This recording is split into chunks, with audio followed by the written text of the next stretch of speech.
want my son back. I really want my son back.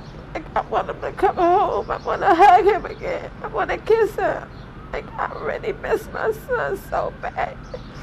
It's been more than 6 months of hurt, pain, and sleepless nights. I'm up half of the night thinking about him. About her son, Deon K. Natasha K's life changed. In the matter of seconds, it took a D.C. police officer to open fire on Deon in September last year. He was not no bad person at all. But police told a different story. I know that he's a validated gang member from the area, and I know that he's had multiple touches with the criminal justice system. My son wasn't in no gang.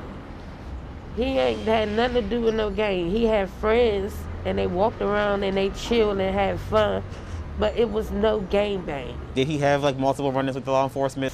Yes, he did. And it's like every child, they do things and get caught by the police. Like, it ain't like he did bad things like he stabbed somebody up or maybe shot and killed somebody. No, it's little things that kids do. Though police said he was a known gang member, WUSA 9 could not find anything on Deon's public criminal record in the DMV. Officers showed this body camera video to the family the day after the shooting. We asked for it not to be released out. Natasha K says within less than an hour of her seeing the body camera video, the mayor publicly released it despite her wishes. In the video, D.C. police showed and explained Deon K had a gun in his hand when Officer Alexander Alvarez shot him. I'm looking for the gun. He's up there. Police say the gun left Deon's hand and ended up some 98 feet away from where he was shot. Hey, I got it.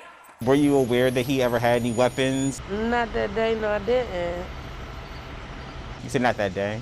I don't remember hearing anything about no weapon at all. There appears to be some conflicts in what was told to the public and what we saw on the native footage. Yaida Ford is representing Kay in her fight to get copies of all the body camera footage from when Deon was killed. After federal prosecutors decided there was not enough evidence to criminally charge Officer Alvarez, they met with Kay and Ford to break the news.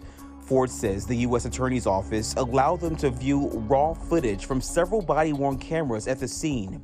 She says it was more than what could be seen from just this point of view and additional footage from what was released publicly. Well, you know, for example, we saw Deon grab his chest with both hands, you know, open palm, and there was no gun. And no gun hit the ground, and we didn't see him throw a gun.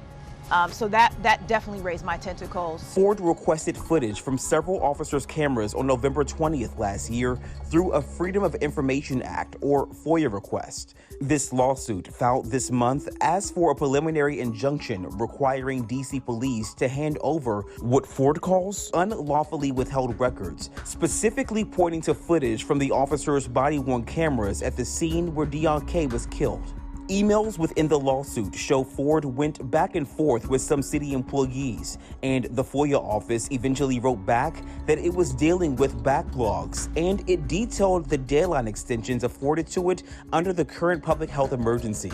However, Ford argues the deadline extensions have long expired. The only thing standing between Miss K and the truth is the footage. That's it.